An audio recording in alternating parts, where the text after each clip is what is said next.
behalf of the Stanford Program on Regions of Innovation and Entrepreneurship and also Chain, we'd like to welcome you to this evening's special event on cloud computing. My name is Marguerite Gong Hancock, and I'm one of the directors of SPRIE here at the Business School. SPRIE is an interdisciplinary and international research program that focuses on how do high technology regions start, grow, and be sustained over time. We have initiatives that focus on new technologies and new firms, as well as the ecosystems that help develop them. We actively have major initiatives for China, Japan, Silicon Valley, and other regions around the world. We also have special focus right now on internet industry with our China 2.0 series, and also on the intersection of IT, energy, and urban scale. And that's our Smart Green Cities project. You are welcome to join us. We have ongoing seminars here at Stanford as well as in Asia and other parts of the world. You can see our website at sprie.stanford.edu, and there's also printed material that can introduce you to some of our research publications and events. So with that, SPRIE has been a proud part of the Stanford Entrepreneurship Network since the beginning, and we are delighted to welcome a great group of people here. But first, I'd like to bring up to the podium our co-partners for this event from Chain.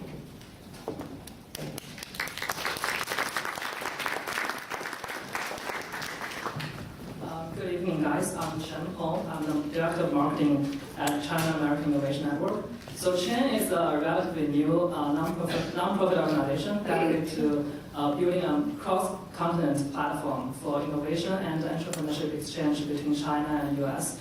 We are very excited to collaborate with SPRIE to put together this great event. So I feel very honored to introduce the moderator of our event tonight, Mr. Robert Scobell. So Robert is a blogger, technology evangelist, and author. Robert is best known for his blog Scobellizer, which came to prominence during his tenure at Microsoft from 2003 to 2006. And he was one of the 5 guys who started Microsoft's famous Channel 9 video community. Subsequently, he worked for Fast Company as a video blogger. He currently works at Rackspace Hosting as staff liaison officer through the sponsored content and social networking site building43.com. He is co-author of Naked Conversations, How Blogs Are Changing the Way Businesses Talk with Customers.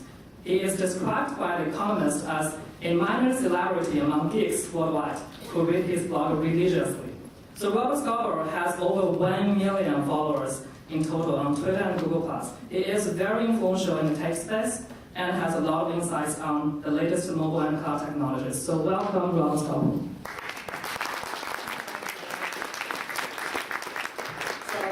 For Rackspace, I go around the world and interview startups, mostly startups. Sometimes I go to things like IBM Research or PARC or whatnot to see what's going on. I still remember the first time a startup told me, we don't own any servers. And that first statement was about 6 years ago. It blew my mind. I said, what are you talking about? You know, most people have a stack of servers somewhere that runs at least their webpage, even if you're using this new Amazon thing, right? And he said, no, we serve everything on Amazon. I was like, that's really interesting. It's all virtual. And now we have grown to accept that, right? You know, it's very rare today that I find somebody who actually owns hardware. And actually, I met one guy today who actually laid out why he hasn't gone cloud yet, because there's cost advantages if you know your traffic is predictable.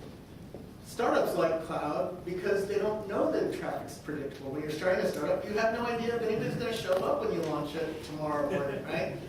But somebody might. And if you're really lucky, like Clear was 2 weeks ago, they had 360,000 users in the first week. They're customers who bought their app on iTunes in the first week.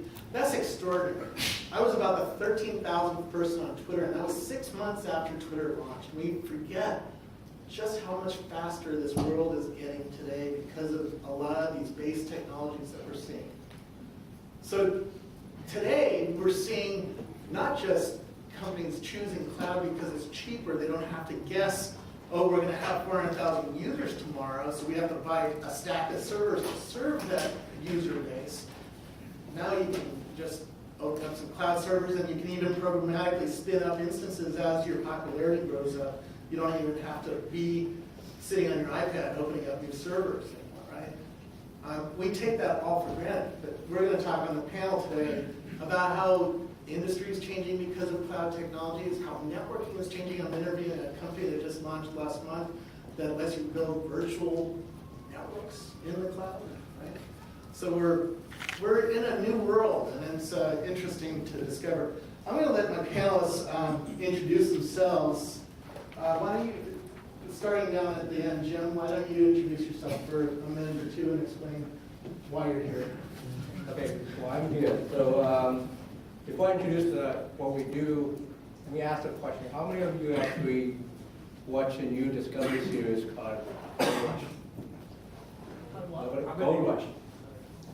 Okay, so if you haven't seen it, you definitely need to take a look. Right? So this is about 6 guys from Washington State and go up to Alaska and gold mine the gold. Right? The 2 things, now you're going to watch it, but I'll show you what I learned 2 things from that. One is they dig through hundreds of thousands of yards to get a bottle of gold dust. Right? And we, how is it related to our business? Because we are in the big data business. And when we look at the data, 99.9% is relevant data. What you get is a gold that's out of that. It's very minimal. And these guys, when they do the gold digging, right, they spend hundreds of thousands of dollars in the equipment.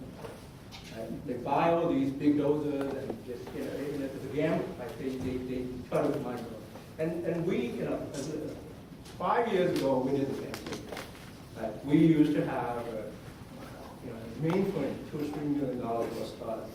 Right? You literally use a crane to lift into the cage because it's too heavy. You hook up to the water pipe because you need to cool the CPU. Right? So those are the things that we did 5 years ago. That's what we did. And what we do, we're now doing the same thing now. I mean, instead of digging under the ground and mine the gold, we reach for the cloud.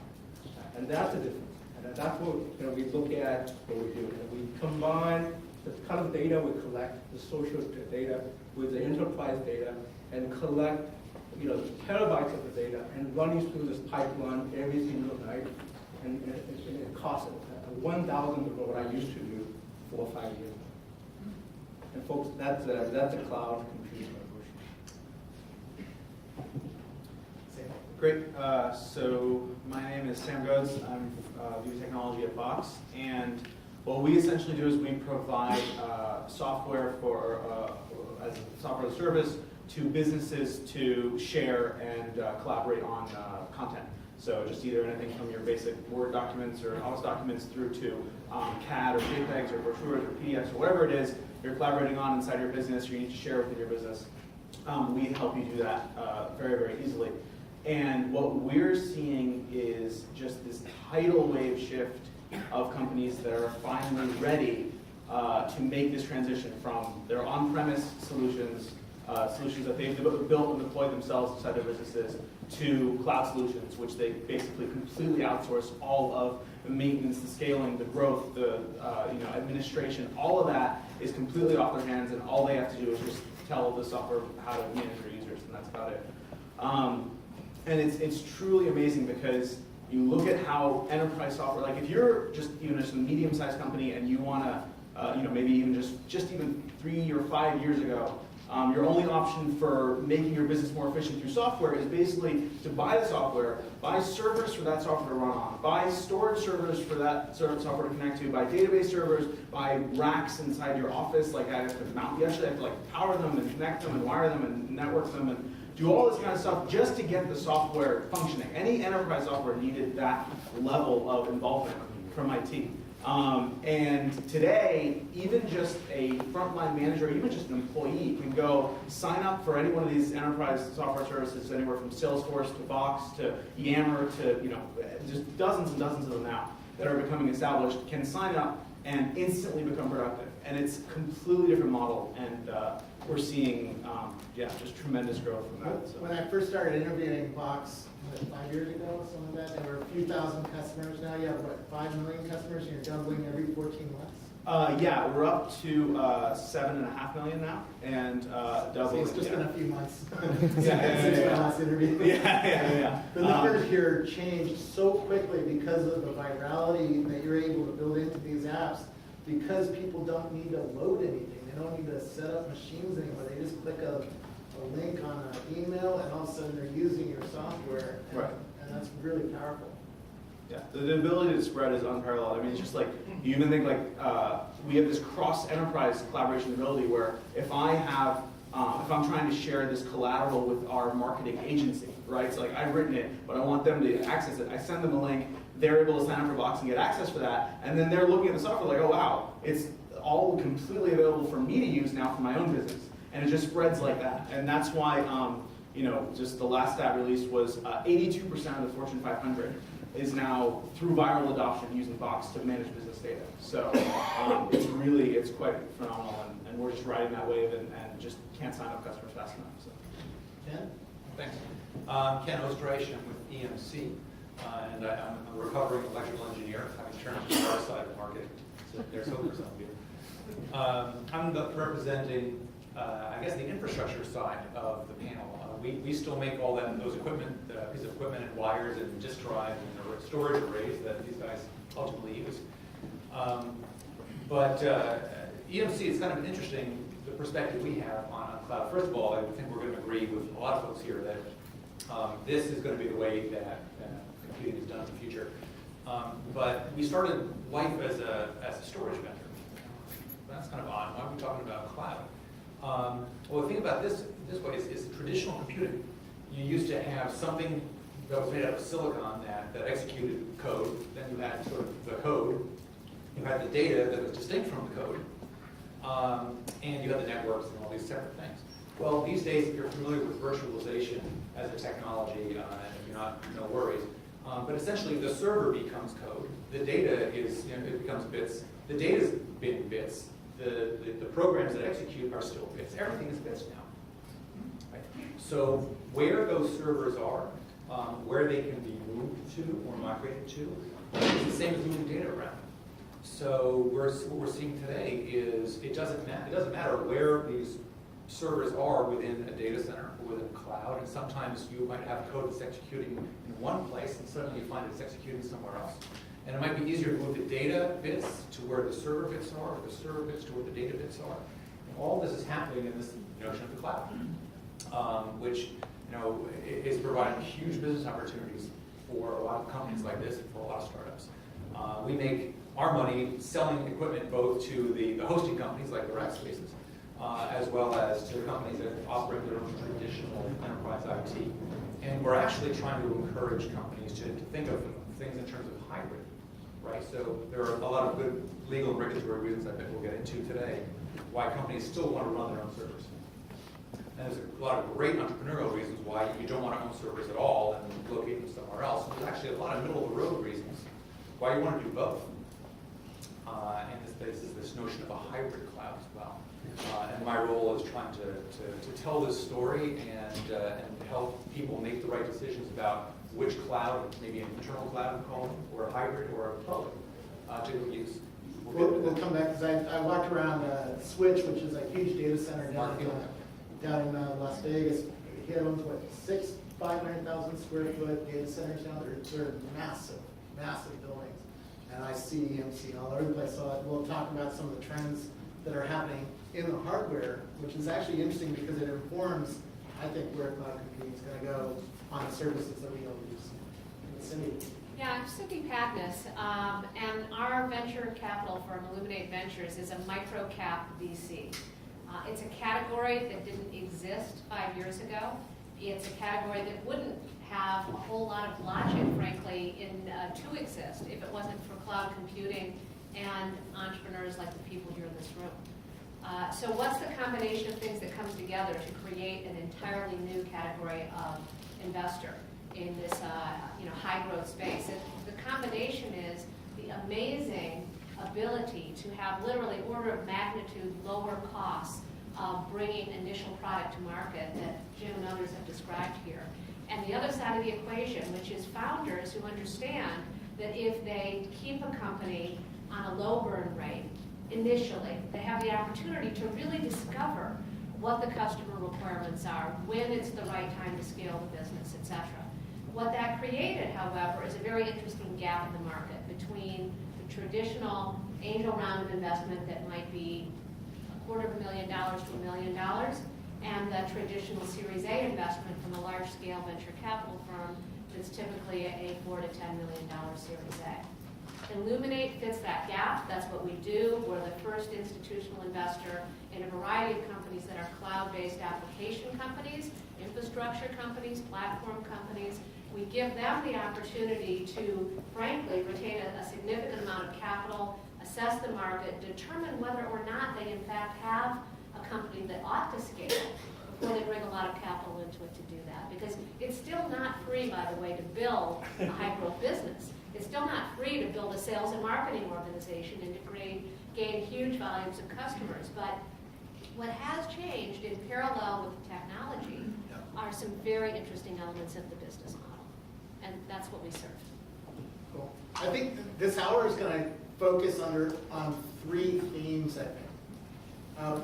If I was drawing a triangle, it would be consumerization of IT. I just talked with the head of strategy at a defense contractor. They're not exactly a sexy startup in Silicon Valley, but Honeywell does a lot of business. And he's telling me iPads are showing up everywhere. And Yammer and other kinds of apps are showing up on these iPads because people are bringing technology that they expect from home into the work. And that's a trend we're going to talk about. There's innovation in virtualization technologies. I mean, VMware is a huge company that's down the street that is doing this. And OpenStack, which we started with NASA here in the Valley, is another innovation. But there's lots of innovation coming. And this company I was talking about, Nicira, I think it's called, is doing innovation with networking infrastructure in virtualization. So that's a second theme I think we'll throw out. And decentralization in the data center. Google started this, right? In the 90s, the thing was you bought a big-ass Oracle server, right? Or you bought a big-ass mainframe-style computer and put it in your data center, right? And then Google comes over and says, screw that, we're going to buy hundreds and hundreds of thousands of little PCs. When you visit Google Data Center, the motherboards look like the PC motherboard out of my box that's underneath my desk, right? And by doing that, you can decentralize the data center, and we see EMC doing this all over the place. When you go and walk through a switch data center, you see thousands and thousands and thousands of servers, right? And that's changing because companies like C Micro, which are even taking those servers and making them smaller so you can pack more computing into a rack, and I'm sure EMC has something to say about that. So let's start there. If you walked us around Switch or one of these huge data centers, what are you seeing? What are the trends that are changing there? And what do entrepreneurs need to be at least aware of so that they know what's coming? So I'll start by painting a picture of what a traditional data center used to look like, right? And if you've read Nicholas Carter's Big Switch, this is sort of analogous, which is the old way of doing IT was you owned a data center, right? You wanted to build a room this size, maybe bigger. It had servers in it, and on those servers you ran applications, right? Might be email, might be website, might be your financial package, whatever. And each of those servers had its own storage and its own networking, and it was all crafted essentially by hand, right? And maybe you bought some, at the time, Sun Microsystems or IBM or HP or whatever you bought, specific to the need. And these applications were tuned, right? Just because the Microsoft thing ran better on this box than on that box, and the Hewlett-Packard software ran better over here than over there. All handcrafted. You had a bunch of specialists tuning these things the same way that a long time ago you had a bunch of engineers essentially keeping electricity on home by home because there was no central electrical generation.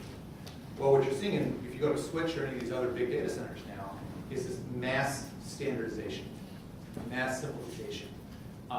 So they're taking very inexpensive, say Intel or AMD servers, cookie cuttering them together.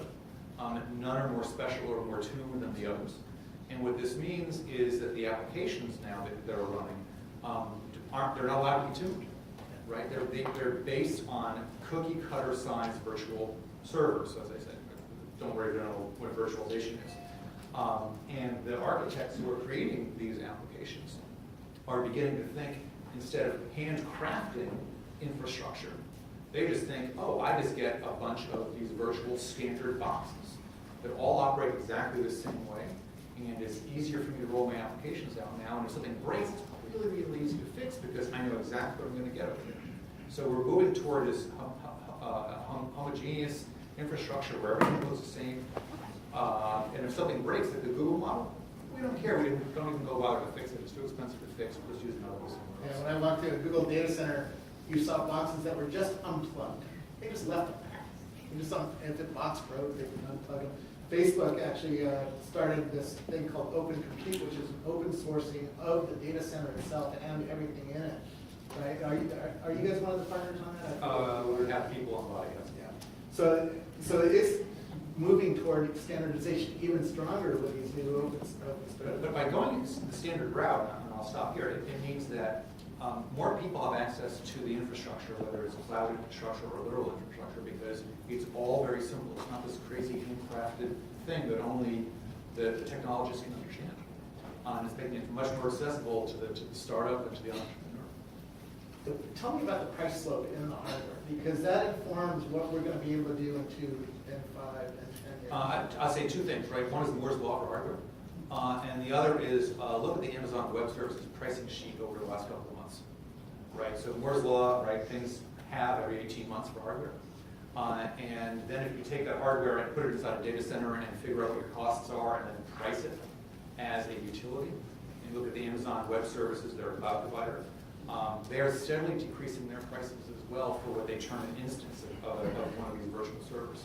So you're seeing this continual asymptote toward almost free. Almost free. Not quite exactly. But when you see decreasing cost of goods, that opens up business models for new kinds of businesses, new things. And we're seeing that. We're seeing cloud computing companies that do things like Uber taxis, right? That wasn't possible 10 years ago because it would just be too expensive to do.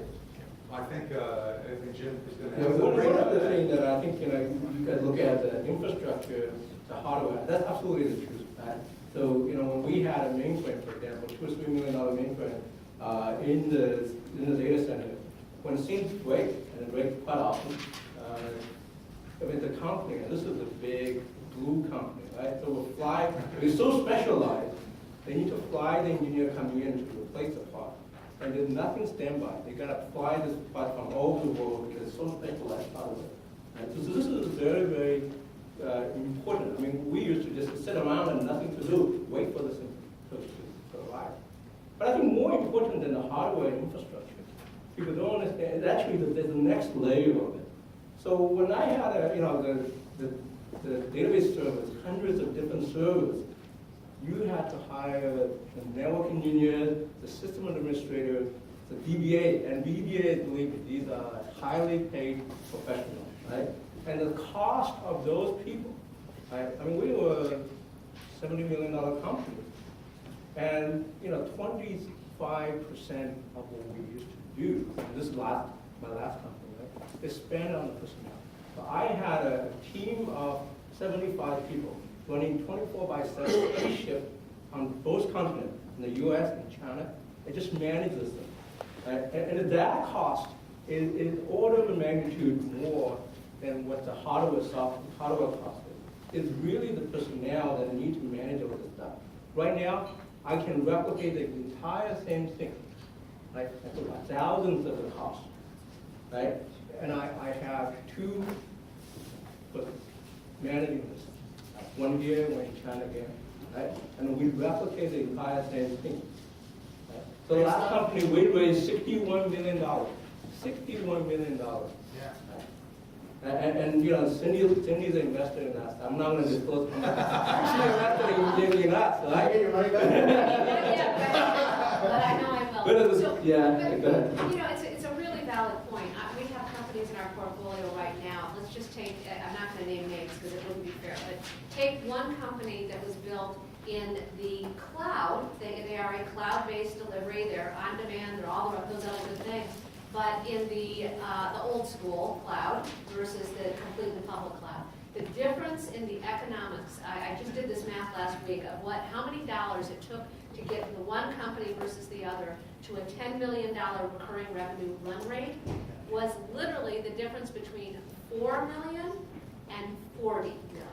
A 10x difference in the cost of getting those companies. Now, a great deal of that was technology, but another element of it is that the actual business models have shifted to where customers are willing to buy services that are delivered as subscription services by telesales over the phone, even if they're spending $100,000, $200,000 a year, versus these $250,000 sales reps that you had to have to sell to enterprises in the past. So it's both the technology, it's the infrastructure, and the business model that make it possible. Next week I'm going to be on a startup bus going from San Francisco to South by Southwest, and I talked with the last startup bus, which was in Europe. So for 3 days, these kids get together, they open up a few servers either on Amazon or in Rackspace, and they build a business in 3 days, in 72 hours. It's not just the cost, it's the speed of iteration. Eric Rees talks about this. Maybe, he talked about being able to test out a company idea in just a couple of hours now, that he would have had to spend 2 weeks to build out a website, build out the infrastructure, just to test a theory. And that is powerful for entrepreneurs. Anybody, Yeah. I know Like Box on Net's very big on that, Right. being a startup idea. Like they have this startup now, I don't know if anybody's heard of it, cloudon.com, where essentially what they do is they have an iPad application which, when you start it up, essentially will read off of Dropbox in this case, and will actually load up your Word document on an EC2 virtual machine, an Amazon virtual machine that's running Windows, and then will allow your iPad to connect to that and actually use Office on your iPad, like an actual running PC version of Instance on your iPad. The cost to do that pre-public cloud, pre-ready-to-go, spawnable Windows servers that you can just ask for, push one button to do that, would be extraordinary. It would take 12 months of R&D just to get it up and running. And you can actually now prototype that in a matter of weeks. And so that's what a lot of what Cindy's talking about. That 12 months of R&D is not free. You'd have to buy data centers and servers to even get any kind of critical mass using this product. You need to you'd have to learn how to install Cisco routers and do all sorts of just crazy kind of routing and getting all these servers to working together and databases and all this kind of stuff. And it's completely changed, and it's massively in favor of the way that startups work, which is iterate, put stuff out to market, see what happens, see what the process is. But there is one important note, which some of us have hinted at, but Ken made the comment of that it's asymptoting towards free, but not free. And the reason that that's important is because once you reach a certain scale, it costs not that much less. Once you reach Facebook, Google, Zynga, even like Box starting at this point, once you reach that scale, it's not orders of magnitude difference. It's more efficient, but you're also doing way more. And if you think about it, if Amazon has an entire data center dedicated to you, you're going to pay for that whole data center, and then also their margins, right? So, what essentially cloud has done is it's made the costs much more linear than they've ever been. It's not a step function to get to some amount of scale. It's like you can go from $70 to $75 a month to $100 a month to $101 a month, versus having to go from a $50 shared instance to tens of thousands of dollars in shared costs or co-location costs overnight. I was going to add another facet to how the effect of decreasing costs. And think about data storage for a minute. And not because I work for EMC, just because big data is a fascinating topic. There's this notion of a long tail, which is, if you look at what the inventory is that a company stores and what people buy versus what sits on the shelf for a long time, ordinarily people just buy sort of the high part of this curve. And the things that are the tail end of the curve, the books that nobody buys, the music nobody buys, sometimes it used to be too expensive to store those, whether it was physical inventory or even bit inventory right on a drive. Now storage is becoming so incredibly inexpensive, actually faster than Moore's Law, that it costs nothing to store those additional digital bits. Well, think about what you can do now that you don't just have a week's worth of online sales records to compare what sells well, but you now have 10 years of sales records that cost you almost nothing to keep now. What does that mean to how you can better market to people? Because it costs you nothing to hold on to that long data. If you're an insurance company doing actuarial work, and I want to know how much it's going to insure you based on people like you, I can compare you not just to 10 peers, I can compare you now to a million peers, because it costs me so little to store that data. So it's not just the cost of compute you want to watch in the cloud, it's the cost of storage too, and what you can do with that data from a big data perspective. And this opens up new business models. There's a company called Loggly, for instance, that will take the log files off of your server in real time. So you stream your log files over to Loggly, and it's a cloud service just like Box.net. And now you can search your log files and you can decide how long you want to keep them, and you can see new kinds of patterns in your log files because there's a company doing nothing but optimizing your log files. That never happened before, right? Does this get investors excited? It does, it does. And I think the other piece that we haven't said, I think is perhaps obvious, is the ability of the cloud to deal with volatility. So we have companies in our portfolio that if they had to build or staff or anything else to peak volumes, it would change entirely the economics of their business. They have reports that are issued only at the end of the quarter, end of the month, end of the year, that can literally change the volume of service that they have to deliver to their customers by 100-fold in a peak period. And so the dynamic that they have of the ability to scale up and down readily, it changes everything for them. One interesting thing, as I go around and meet all these startups, I was just at Flipboard the other night because they're getting ready for iPad 3, something new from Apple. And that'd be a big deal, right? But on their wall, they have what I call a data porn wall. And they've built 4 or 5 big-ass LED monitors that have all sorts of data on them. We used to call it a NOC, a Network Operations Center, right? What are the things that people need to study about their cloud and need to put up on these data porn walls? And how is that changing? Because Loggly is one of those. It's a company that's designed to make something that goes into a corner of one of those data porn walls and tells you something about your business. But what else are you seeing companies being interested in studying? Maybe Box, you can tell me about your data porn wall, because I know you guys have one too. Yeah. No, the tricky part isn't what to track, it's like what to conclude from it, right? Because like, as Jim was saying, like you can track everything now. So the bigger question is, what algorithms do you apply to that to find what's interesting? And you quickly find the lies, down lies, and statistics to be very true in how many variables there are and how people are using your product and from what angles and things like that. But for us, I mean, we have our classic business metrics. I mean, as far as signups or logins per day and things like that. But then there's all this predictive and intelligent analysis where if we can find customers who have this pattern of collaboration, the chance where if we call them that they will upsell to a paying account is 80% instead of 20%, for example.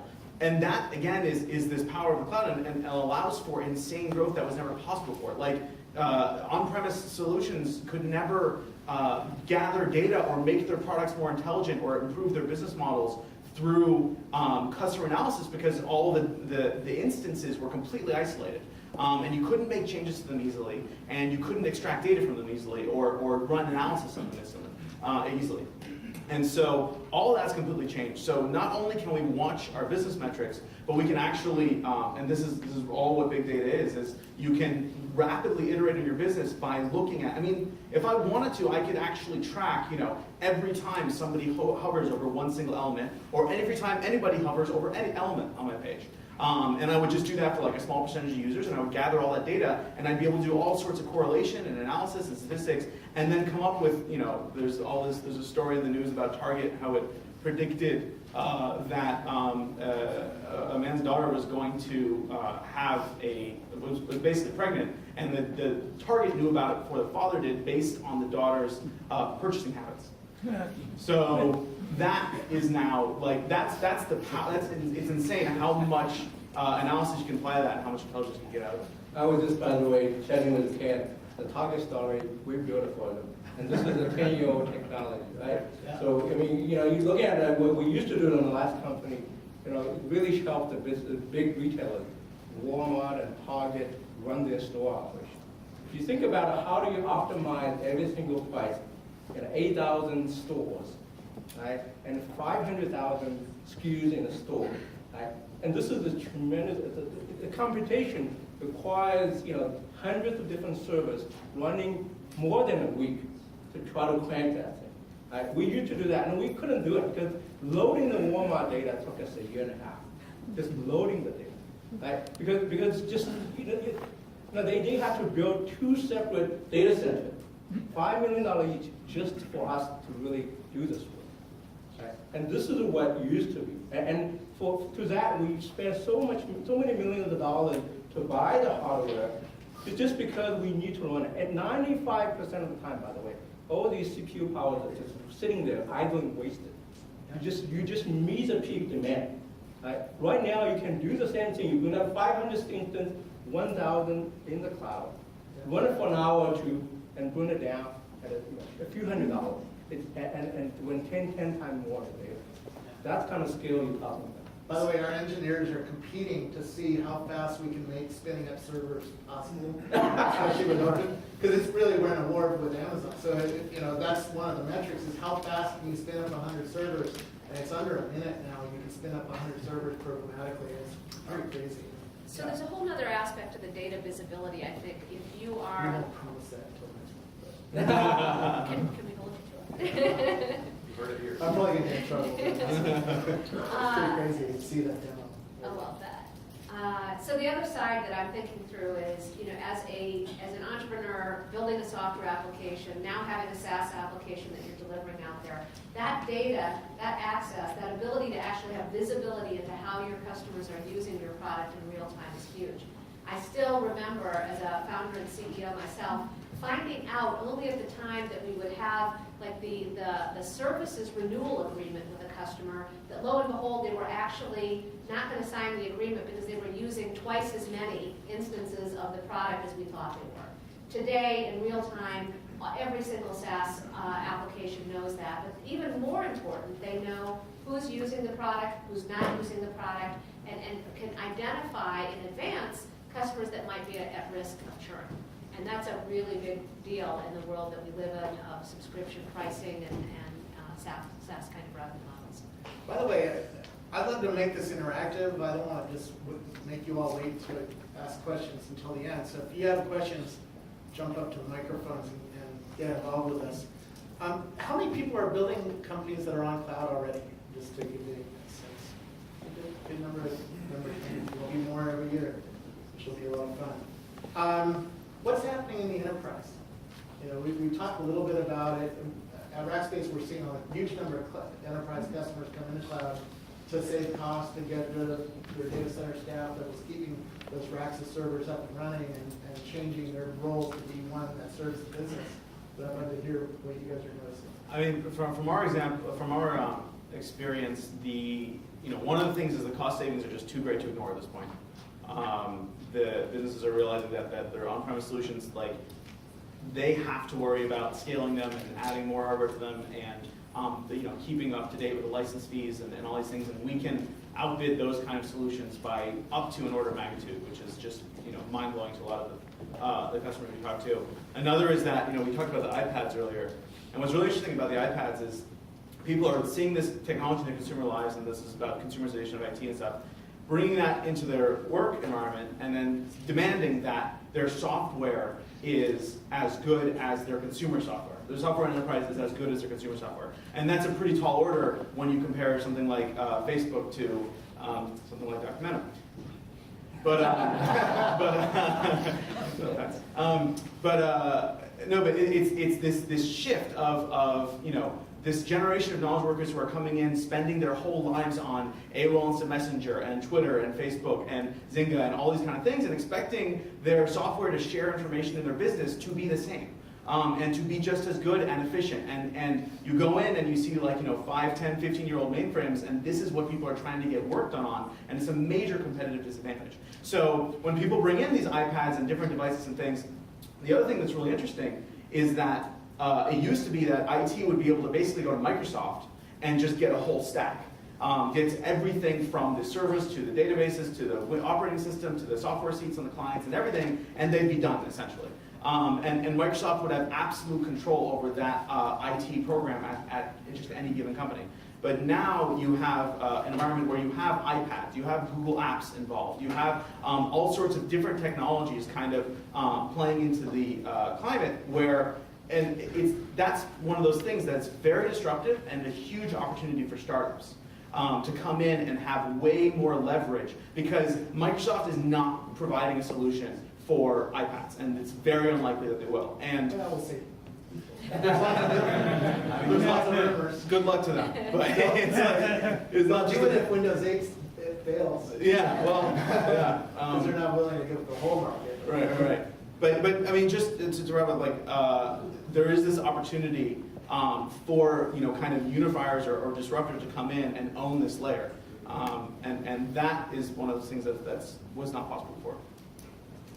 Yeah, so I'm going to, I know you're looking for a little bit of back and forth here, so I'm going to agree 100%. There's this notion of shadow IT. In other words, the IT that people are using inside of enterprises that the IT department doesn't know about. And this notion of consumerization of IT, right? Everybody's going to demand that they use their own tablet, their own phone, and not what IT gives them.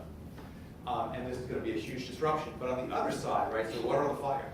So I cater a lot to the big enterprise customers. Think banks, think governments, think healthcare institutions.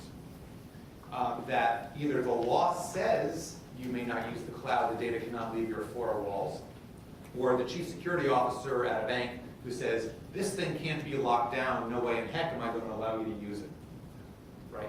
So there is this just to put a little bit of sobriety in the conversation. But aren't we even seeing shifts there with like our OpenStack? You can run OpenStack on your own servers, in your own data center, and still have at least the technical advantages of the cloud. Maybe not the cost savings of the cloud, but the technical. So there are, right, so there's the notion of the private cloud or the internal cloud where you kind of have the same operational efficiencies, but the hardware is hardware that you own. But I think the water on the fire I was going to throw was not everything will inevitably move to the cloud. In other words, you're not going to see Wells Fargo out here in California suddenly put all of your banking information on a public cloud somewhere, right? The regulations actually don't allow it. So there's going to be, there will be, I think, forever these two worlds. One which is the traditional approach to IT, and then one which is this entirely new disruptive approach. But don't walk out of the room thinking that, oh, in a few years' time, it's all going to be public. So I'm taking an extreme approach. Right? Oh, come on. I'm not in the hardware business, so I think this is the beginning of the end of the IT organization in a large enterprise. Right? I'm looking. How many of you see in a big company where they have their own restaurant, their own child care facility, their own school? Like, a couple decades ago, a big steel company may still have it. You could go to Google, they also say everything else. Right? They also say the restaurant business and everything else. And IT will, I think, this is an extreme view, IT will go the same way. It may not be tomorrow, it may not be 5 years, but I think it will happen. I think the law, the privacy, everything else, how do you wall this thing, there will be way around it. But I really don't think it's going to be forever in two worlds. There's too much of a disparity in this two. What does the investor see? Well, I agree, and the reason I agree, I think the forcing factor is that the technologies that used to be only available to large enterprises today can now be deployed to the small and mid-sized business market. And so those advantages that the big enterprises used to have don't exist any longer. They're going away very rapidly. And in parallel, you've got literally the adoption at the small and mid-sized business level. You've got 50 times as many users growing at twice the pace of large enterprises. So the products and services are, even without the cloud, they would be, pushing and pushing in that direction. So how you cannot take advantage of the economics, the economies that exist in the cloud and survive as a large enterprise is going to come to question. The scale that you used to have as an advantage isn't an advantage any longer. Yeah. So Facebook yesterday announced a bunch of new cloud-based stuff. Mostly, Facebook is an interesting business to watch, and I'm sure that we could spend a whole hour just talking about Facebook and their IPO and go off in the investor room, but we'll try to stay about computing here. Facebook is a new business where a new media business where the media comes to you. You don't have to go to the media. Yahoo is the old style, right? You have to go to yahoo.com/finance or yahoo.com/sports or whatever to go to the media. Facebook, it just shows up on your screen. And the way they make that stuff show up on your screen is to know more and more about you. And using this new technology called Open Graph, they are collecting data from my iPhone apps. For instance, food spotting, every time I take a picture of meals I'm having, it goes into Facebook, right? Or if I go running, which I don't do enough, it goes into Facebook. And somebody at Facebook probably could study and say, that guy's not exercising enough, and then which has a whole raft of implications for our society going forward. But on and on, they have 60 apps, and I think it's going to triple over the next couple of months to more than that. And they're making an operating system of just these cloud computing APIs. What is that going to do? And I think you mentioned before we were talking about data centricity. I see these companies as data black holes, and they're sucking everything toward them. And if you want to build a business, you almost have to be next to them, don't you? Well, there's an interesting example about that. So the New York Stock Exchange did something really interesting about 6 months ago. They opened a cloud of their own, right? So why would the financial services firm do this? And for two reasons. One was from an entrepreneurial perspective, right? They want to encourage two guys and a dog who are a startup, but also happen to be a hedge fund, to have a place where they can run their, let's say, trading algorithms, that would require millions of dollars of hardware inside the cloud. And that's great, and that's, hopefully that's good for the financial markets, right? The other reason they did it is New York Stock Exchange owns a data mart of who knows how many petabytes of data of the last 10 years of stock market ticks. So that two guys and a dog hedge fund could run their trading algorithm against that to see if it's good enough to go live, right? So think about this: they have a data mart that nobody can afford to own or keep themselves. But now what's happening is that the applications are coming into that cloud to be next to that data mart, right? So you're talking about data centricity, I think. So what does that mean now if you're a healthcare provider and you have healthcare records?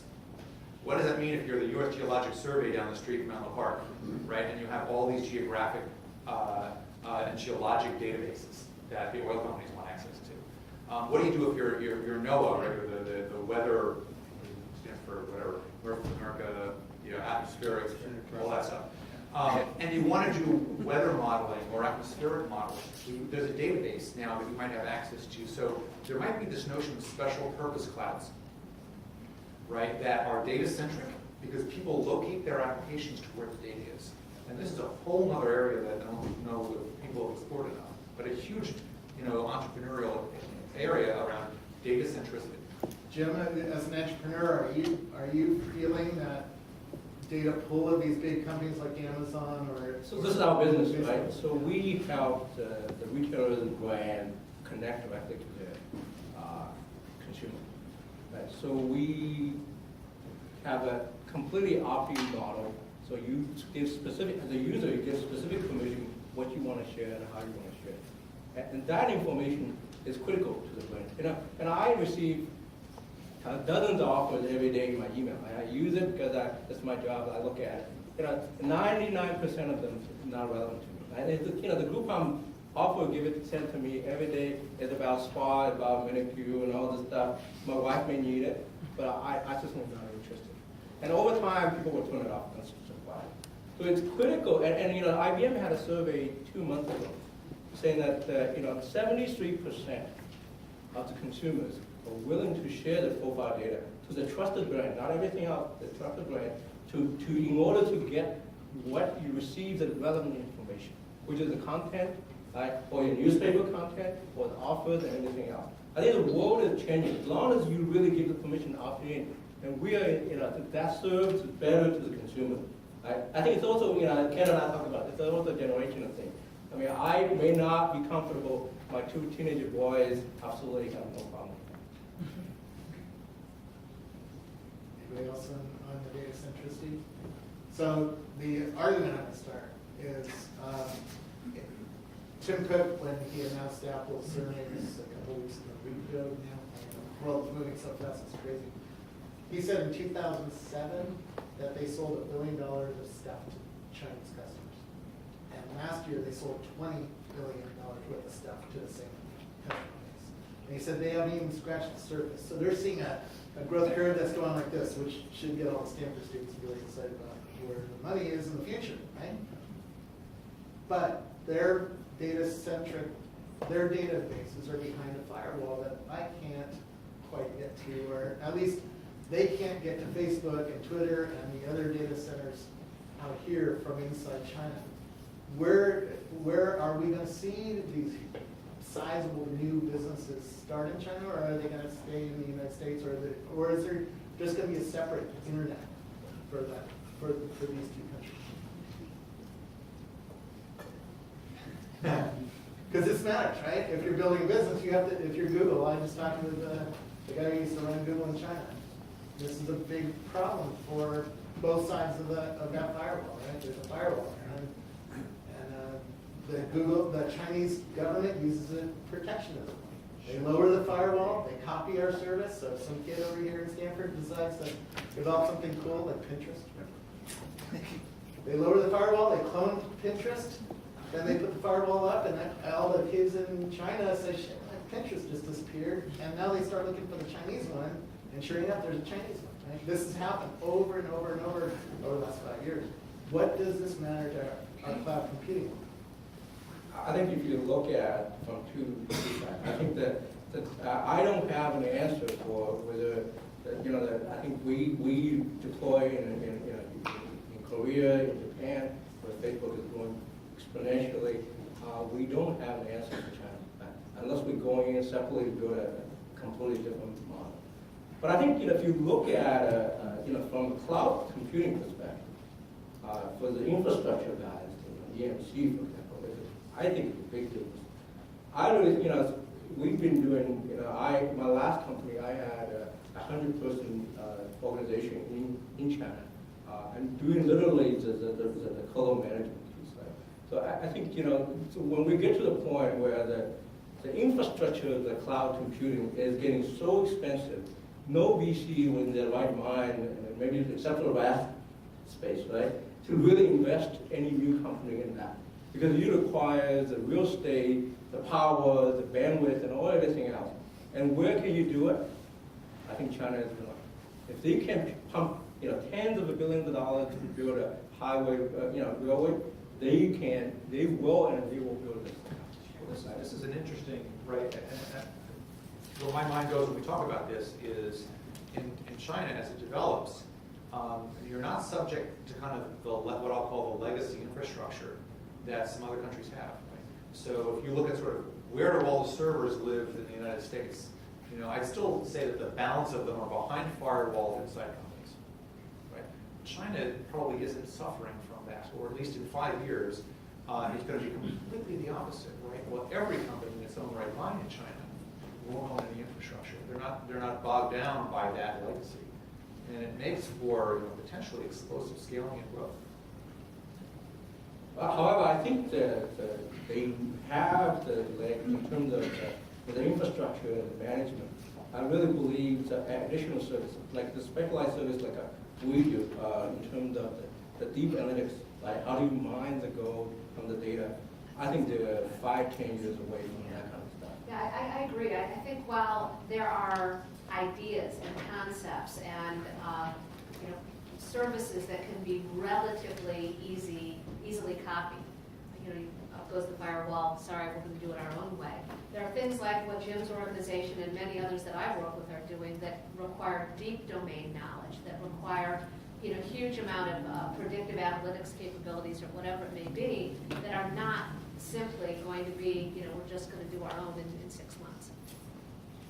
So. There's going on this week, right? The SPRIE conference. Yeah.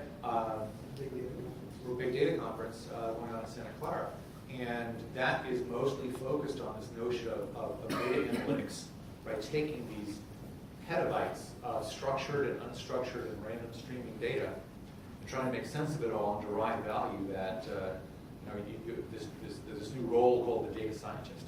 It wasn't around a year ago. And this person may potentially be the most valuable revenue generator a company has. Should do DBA, Jim. Yeah, so, I have science groups that mostly PhDs out of Stanford operations research, right? So for those of you taking that program, it's literally the biggest job demand now and for the next 10, 20 years, right? So these guys understand, the business understands the algorithm, understanding how do you apply the algorithm to the business. And these are really, truly the gold mine.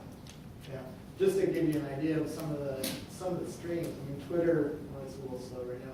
Twitter, I was watching during the Oscars, and I have this app called Streamboard that lets me just watch a keyword. So just put in the word Oscars.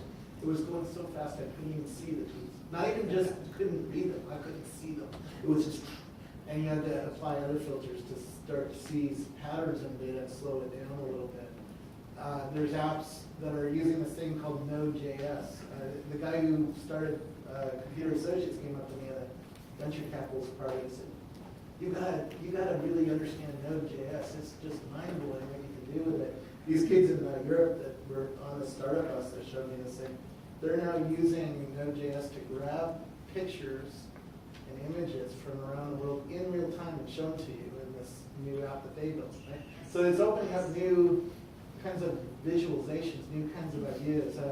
Another company just came out last week, Bottlenose, which shows me now tweets from my 33,000 people that I picked, but it's picking them for me. Some data scientists figured out a new algorithm to figure out what the value is there, and they're showing me new visualizations of the Twitter world. Right? Are you seeing more of these kind of new things come along because of the ability to see all this new patterns and all this new cloud services? Absolutely. So, we see companies in a variety of sectors, but one of our significant areas of interest is big data. It's the ability to take raw data from such a variety of sources, whether it be sensor data or Twitter feeds or Facebook data or whatever it might be. And frequently, frankly, it's multiple of those sources of data and merging them together. One of our portfolio companies was just acquired in December. It was a company called Red Arrow, which was in the audience data management space. And that's exactly what they were doing, which made them very interesting to Hearst and I Crossing to help take all of that data, merge it together, and be able to better target advertising. That's all it was.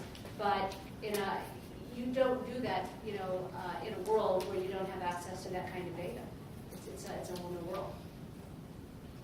Yeah, one thing to know, especially for the entrepreneurs in the room, we're making it sound really easy, and it's not that easy, unfortunately. The resources, the infrastructure is there, but it does take ingenuity and really good products. Like that Streamboard thing is only so useful or entertaining before it becomes useless.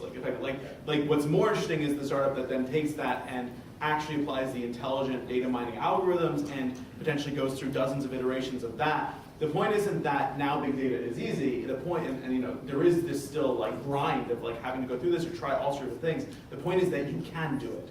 The point is that before it wasn't possible, and now it is possible. And you can subscribe to the Twitter Fire hose tomorrow and then just get all this data to work with. The catchphrase is cloud makes big data possible.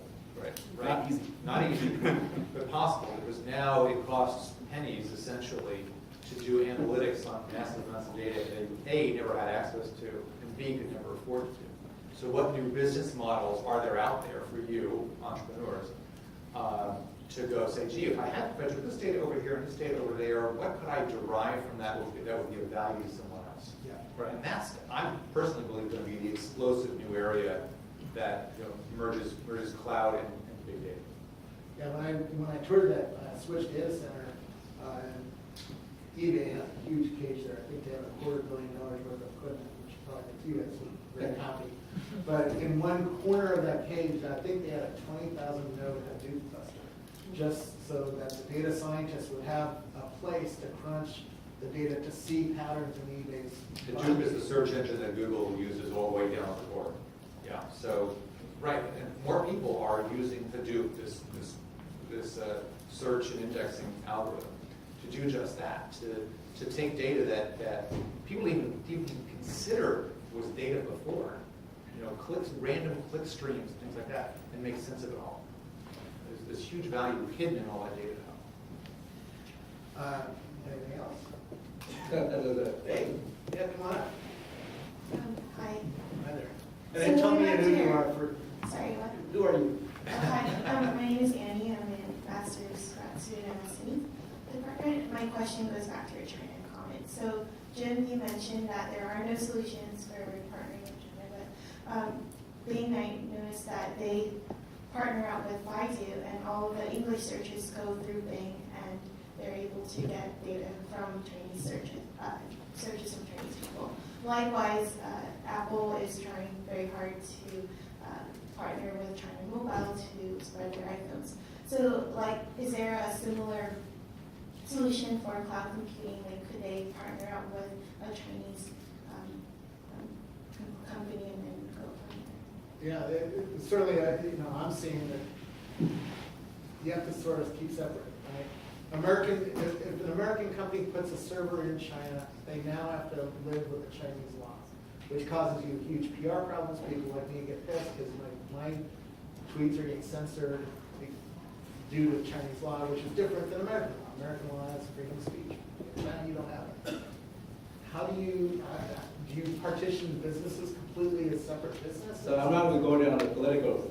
But that's what's going on. Right? I think it's a reality, and I think before they become a powerhouse in the cloud computing, this is something going to resolve. But don't forget, I mean, the domestic demand for cloud computing in China is huge. Right? I mean, it doesn't have to be outside of China. I think this is one thing that I think is literally going to take over. But there's a difference between cloud computing and also what you pointed out, the data access. In our case, it's Facebook. But the Facebook is not in China. So if you go to Roam Network and others, then we need to revamp the whole thing. And they don't have the very robust structured API that I can access the data. Right? Now, do I think it will happen? I think it will happen. Mark Zuckerberg doesn't really, go to every country every year just for nothing. Right? He goes there every year just to try to find out if there's a way to go in there. And I'm sure it's just a matter of time it's going to happen. You just need to pay somebody some money to get it done. So I think that's a reality, and it will happen. Right.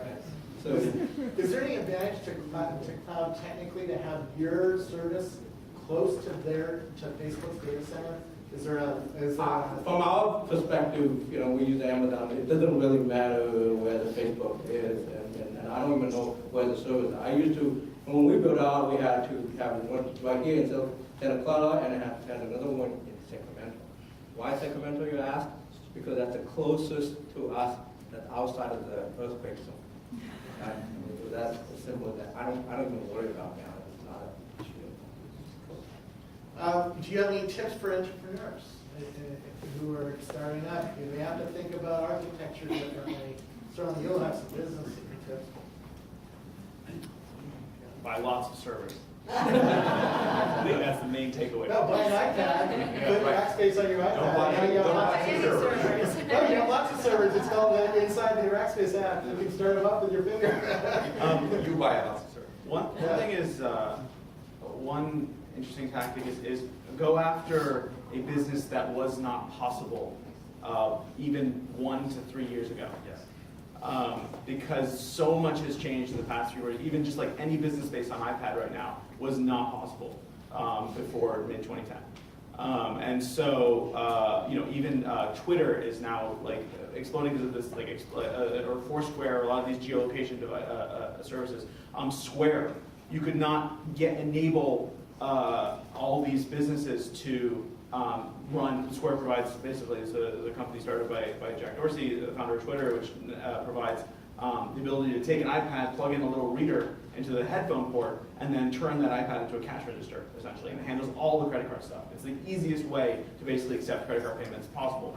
And that, you couldn't then scale that business the way it scaled and make it such an elegant device and an elegant process before iPad. So that's a pretty good litmus test if you really want to take advantage of the cloud. If you can give an explanation why your idea wasn't possible, whether some convergence of social, mobile, cloud technology, something like that. So for me, I'm going to give you the advice that Cindy gave me 2 years ago when I started the company. Right? It had nothing to do with cloud. I think, if you're a technology guy, you go find someone who's a business oriented. Right? If you're business oriented, you go find someone who's technology. I didn't listen to her advice and paid your advice for that. And I mean, the cloud and everything, in the end, is a tool. You can use it, everybody else can use it. What really matters is how do you think about the business. Yeah, thanks, Jeff. I would say there's two other things that are just fundamental, business viewpoints. They, again, don't have a lot to do with the cloud. One is, do what you're passionate about. We can come up with all sorts of ideas about do something no one else has done and only do it in the cloud and all the rest. But do something that you are really passionate about, that when every VC tells you you shouldn't be doing it, you can look at them and say, I know I really should, and ignore, frankly, what every investor has to say with you if you really believe in what you're doing. Because, yes. Airbnb's founders, Brian Chesky, taught me this. Their business took 1,000 days to start showing revenue. 1,000 days. And if you don't have that passion, you're going to give up at about 800 days in, and you're going to blow your real opportunity, which is, imagine Airbnb give up on the 800th day. I'm on 999 days. He has not given up, and he's got I got a question here. Can I ask a question? Yeah. I'm a kind of an old guy, I'm a semi guy. So there's things that I don't quite understand about cloud computing. It looks to me like the cloud computing is almost like a feckless, company. We found out we have to TSMC and those guys to save money when we start a company. My question is, all these things are good, what I hear. You save money, you efficientize the delivery of solution. Is there any weaknesses or weak link in cloud computing? And is there any worry that you haven't told us about cloud computing? Security, right there. That's what I'm going to ask. How Security, privacy, availability. If I'm playing against Amazon data center, what happens to the Well, it's actually more complex than that, right? So think about regulatory issues. So I know most of you, I'm guessing, the Patriot Act is near and dear to you, right? There are good reasons why, if you're storing your data off-site in a cloud somewhere, why you may want that to be within the borders of the United States. Or there may be good reasons why you don't want that data within the border of the confines of the United States. Right? Think about legal search. Right?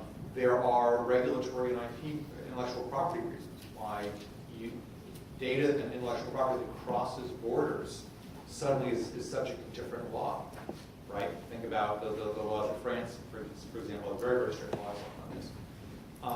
So if you go back to the statement I said earlier, where sometimes this data and the data and the servers move around, you don't even know it. This becomes a huge problem, right? What if your data suddenly finds itself having migrated across the border into an area that is governed by different laws than you would like, and suddenly it's subject to search? These questions have not been solved yet. People are scratching the surface, and this is a real issue that volumes will be written on. Yeah, but the interesting thing to think about for cloud weaknesses is that it's not that there aren't any weaknesses, it's that the pros outweigh the cons, and so that's why everybody's moving as fast as they possibly can towards it. So there are cons.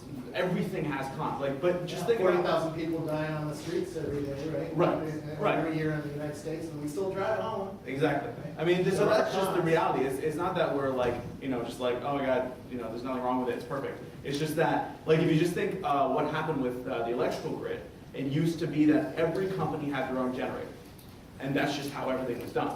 And then when the grid was built, it's not like now there's no problems, because if that grid goes down or if that thing has problems or issues, you have much, much more consequence of one weak link, of one link being weak. But nobody even considers running their own generator. It's just very foolish unless you are providing something that's core to your business, which is power. So you could look at it very much the same way. It's called cogen, and most professional companies do precisely that, have much power. Right, and that's kind of what Ken was talking about, where if your business relies on it, if you're a hospital or if you're a data center or if you're any of those kind of things, then you may run that yourself, but it's going to be an auxiliary source. It's only going to be turned on in cases of emergency. 99.9% of the time, you're going to be running off the grid because it's more efficient. It's more, it's conducive.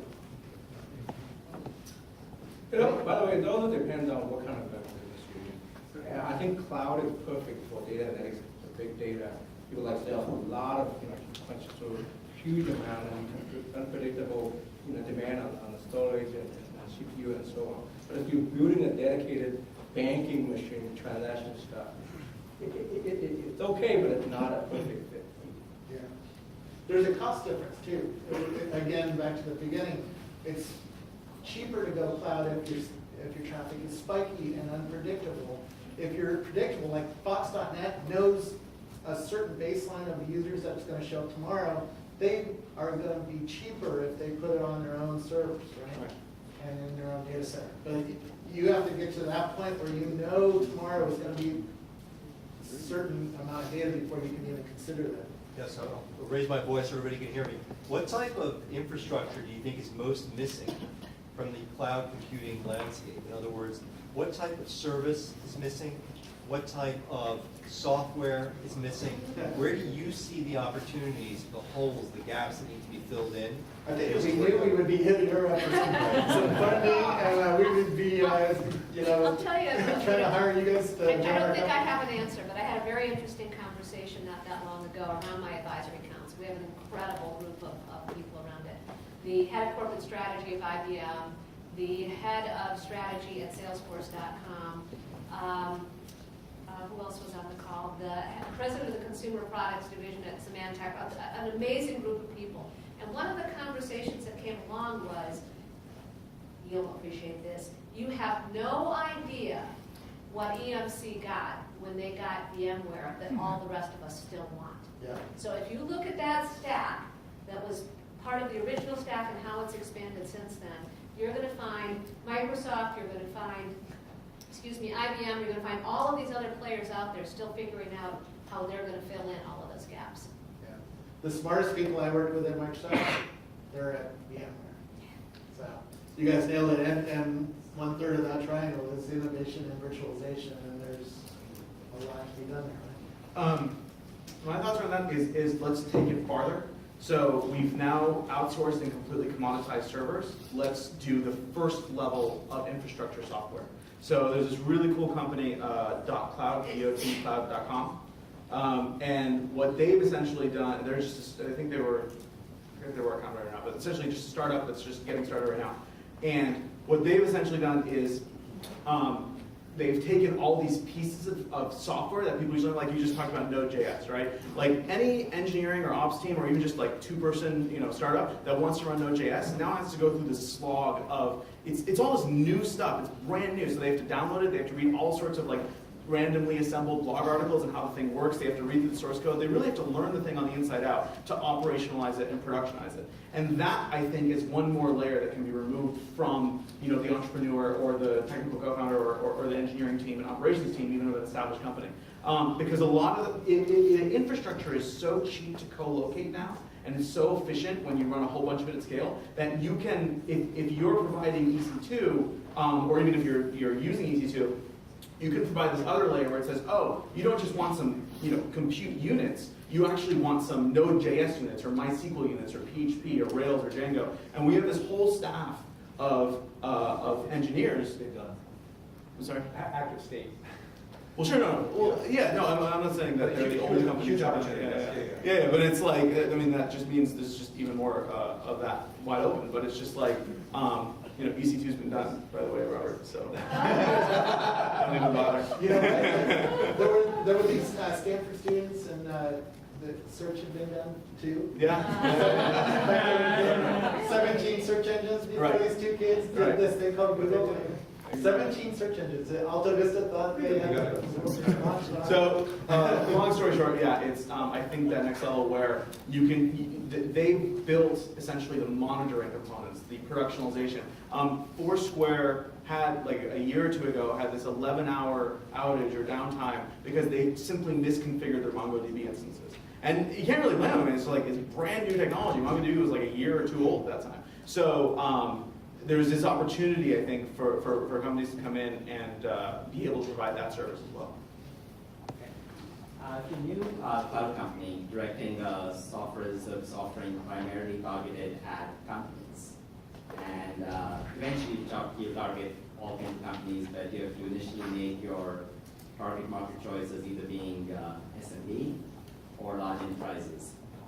Just curious, I'm sure there are various opinions with no necessarily right answer. How would you think through which one of those you want to focus on initially? I would personally try to figure out who's going to adopt the most quickly. I mean, it's all about, how do you shorten the sales cycle, how do you get great customer feedback, who's got the least requirements that you can address quickly so that you can build and iterate and be generating revenue while you're doing that. So that could be at the large enterprise side, it could be at the SMB side. You have to figure out who the early adopters are for what you do. And it won't always be SMB. Sometimes the early adopters, believe it or not, are crazy people inside of big financial services companies or whatever it might be who spend their time doing that because they love to do it. I was blown away talking to the guy at Honeywell. It's a defense contractor, really conservative, old school company, and they made 8 figures on their iPhone. 8 figures on their iPhone. It's like, how does a defense contractor make money on an iPhone? But they did, and now they're rolling out iPhones everywhere in the country. It's pretty cool. Right. Cindy's totally right, though, to not assume that it's the smallest customer. I mean, like, for Box, for example, it was like we got our start from, we started as consumer file storage, and then, frontline managers and employees basically were telling us, like, we're using this in our businesses, and we think you should probably talk to our IT people because this is way better than anything we're using. And then we're progressively going our market. But then, like, you got a company like Workday, like, who has, like, a couple hundred customers and is public. I mean, that's crazy. Is it public already? Or it's very soon. Like, they're huge. They have lots and lots and lots of revenue, and they have a couple hundred customers. So Rackspace is one of them. Right. So it's pretty amazing. But yeah, and totally. And by the way, they're building all iPad apps. They're seeing the same trends that we were talking about here today. They're seeing the consumerization of IT. They're seeing that the customers in these big old crusty companies want iPads, want stuff that works good, and they're going to be attracted to these new business models. By the way, when we say consumerization of IT, there's just also the consumerization of software, period, in the enterprise. So, we're seeing so many companies now that are being able to leverage the, game theory, not games per se, but game theory, and applying that into the enterprise. We just closed an investment in a company called Hoopla that takes game theory and applies it to sales and marketing jobs. In literally a 3-week trial that they did, it's not a trial, that was Groupon is a customer of theirs, but Wharton professors came in with this huge analysis looking at trial groups, those who were using the product and those who weren't, and they showed in 3 weeks' time a 15% increase in sales. So do large enterprises want to figure out how to use consumer technologies? Absolutely. One other answer for the guy who was asking about new business models. Look at stuff that will help small teams kick ass. And here's a couple examples. New Relic, for instance, lets a very small IT company, tech company, see all of its cloud infrastructure and see what's going on in that cloud infrastructure worldwide. So if an engineer checks in some code, he sees that check-in on his screens, and he can see the effect that that code has had on the infrastructure, whether the infrastructure got faster or slower, and worldwide. It's a pretty cool little company. Another one is, my mind is going a lot, is Echo. And I have a video coming up this week. There's 2 guys at Universal Pictures. Universal Pictures, you would think would have more people to run their websites. 2 guys. And 2 guys are using off-the-shelf cloud technologies to stitch together these services. So they're using Echo for their community sites. So anytime you're commenting underneath a Universal trailer or something like that, you're actually on the Echo server. So these 2 guys at Universal were able to grab the cloud service from Echo and put it on their website and make all of their pages interactive and increase addiction, and increase time on site, and increase engagement and all the fun marketing trends that we're all trying to improve about our websites. So those are 2 examples. So look for things like that, that other companies are going to need to leverage you to make their websites or their services better. Yeah. There's one more question regarding if security is such a critical feature of which prevents a lot of financial and government institutions from moving to the cloud. Are there a lot of startups in this area? Because it seems like a big business, 1. And 2, Ring was able to secure data for all the investment and Wall Street makers. Are they able to, if they're able to do this for cloud, so say Amazon's able to provide security for cloud computing, could you see ultimately all these investment or financial institutions going to it? I can answer that, or you want. I'll throw out a little insight.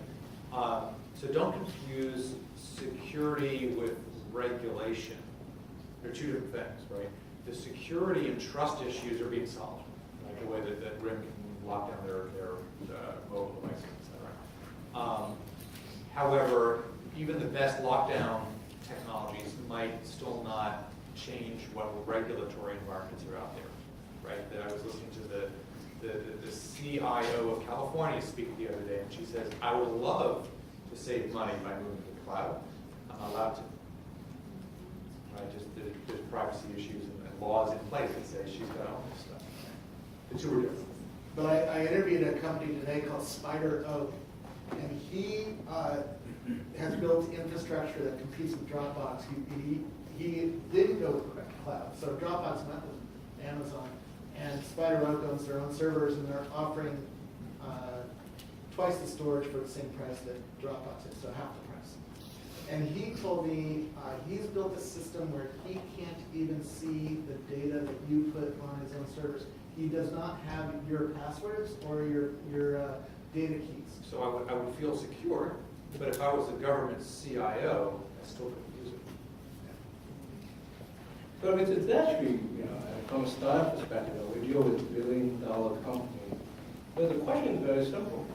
Do they trust me to build out my own infrastructure, make it secure, scalable, or do they trust me from that on top of that Amazon EC2? And the answer is very obvious. Right? So I don't feel, inferior because I use cloud, because in this case, it helped me with my business. If you're a small little startup company, nobody's going to trust you with your own data center. By the way, when you take a tour down at Switch, there's that guy with a gun following you around all the time, because half the data center is owned by the DoD, it's rented by the DoD. So they're using the same EMC boxes over on that side of the fence that eBay is using on this side of the fence. It's just you don't get to see that, and there's a guy with a gun keeping you away from it. But the potential exists, and that's really the issue. I was talking with a young woman the other day who told me that she was a super early employee at Amazon, and that the entire company could go online and to look and see which stars were ordering which books. That's not privacy. Well, but that kind of stuff gets washed out now because the expectations of customers, of regulators, and of the companies themselves is going way up. Look at the trouble that Pat got into just by pulling off an address book off your iPhone and uploading it to their servers.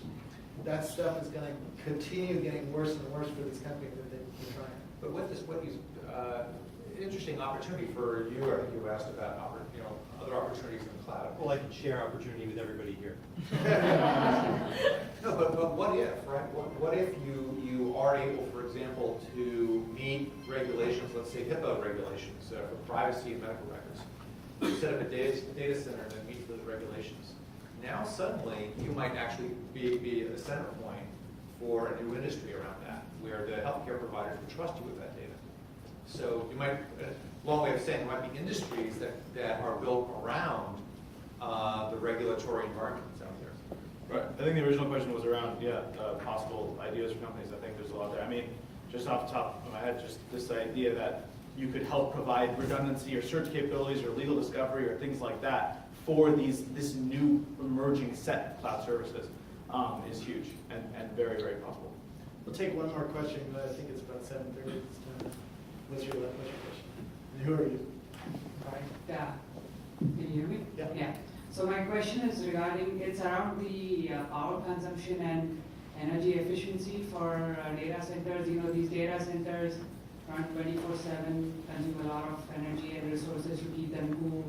And so my question is, are you guys seeing any cool developments around increasing the energy efficiency and reducing the power consumption of these data centers? I'll start so that EMC doesn't have to give a sales pitch too. But look at the Facebook Open Compute standard. They did that to make it cheaper to power their data center, right? And they're looking for industry involvement.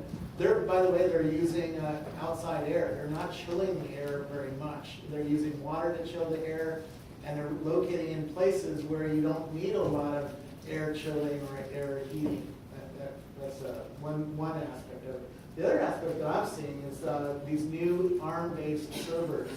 C-Micro is my favorite one, but there's a couple companies that are doing this. And I'm sure EMC is looking or is doing it. But they put 4 times the compute into one package, and they say they use a lot less power. So it's Intel and AMD are both trying to develop chips that use less power. I'm sure EMC is doing lots of stuff to try to use less power.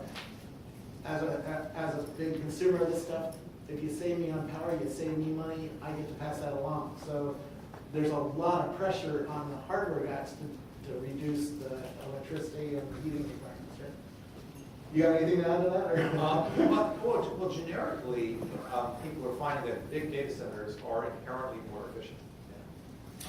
Just it's essentially economies of scale, efficiencies in cooling and power distribution, which is just yet another reason why so many servers are congregating in these huge data centers. And I think we'll just see more of it, and they're being located closer to sources of inexpensive electricity, water works, et cetera. Just another reason why you're going to see computers move out of corporate data centers into these mega data centers. There are, by the way, startups that specialize in data center energy monitoring efficiency. I think that there's already a segment of the company. Yeah, I have One more question. Yeah, I have one question. Actually, this is a key point. Why cloud computing? It is just for more efficient, right? Efficient means what? Few people do more work. That means 11 million IT staff in US, or in other words, and then just say US, will have 30% job left. 70% of people are down. So that's a great question, actually. It's right. So what what happens to the IT staff? Yeah. So I forget who did the study. I want to say Gartner, but I always say Gartner. Gartner Research. I'm talking about a good brand there, right? Yeah. But they found that the companies existing enterprises who adopted cloud actually didn't trim their IT staff that much. And the theory was this, which is the majority of the IT staff that were what they call keep the lights on, just sort of tending to this equipment, instead went to higher level, innovative jobs within the company instead. So they went from tending to the machines in the network to maybe being one of these data scientists or being an analyst, or innovating on top of the equipment that they didn't have to deal with. Gartner said this? Yeah, I believe it was a Gartner study. It must be true. Somebody probably paid for it. No, but it's been looked at, and it's fascinating because the IT department would love to get out from under the time consumption and the monetary consumption of just what they call keeping the lights on, and do better things like be able to go to the marketing department and say, hey, I've got a great idea for you for a new product. You can do it now with, let's say, this cloud and this data analytics. It's going to make us this much money. And that's a higher value job for the IT department. One anecdotal evidence is, for instance, TechCrunch. They used to have an IT guy keeping the lights on. They switched to cloud, and now that guy built Crunchbase, which is a very important product for them. So you take somebody smart who's keeping the lights on and working in a data center, keeping things going, and move them over to something that adds value to your business, and it changes the entire business. Well, thank you so much. I think this was a lot of fun.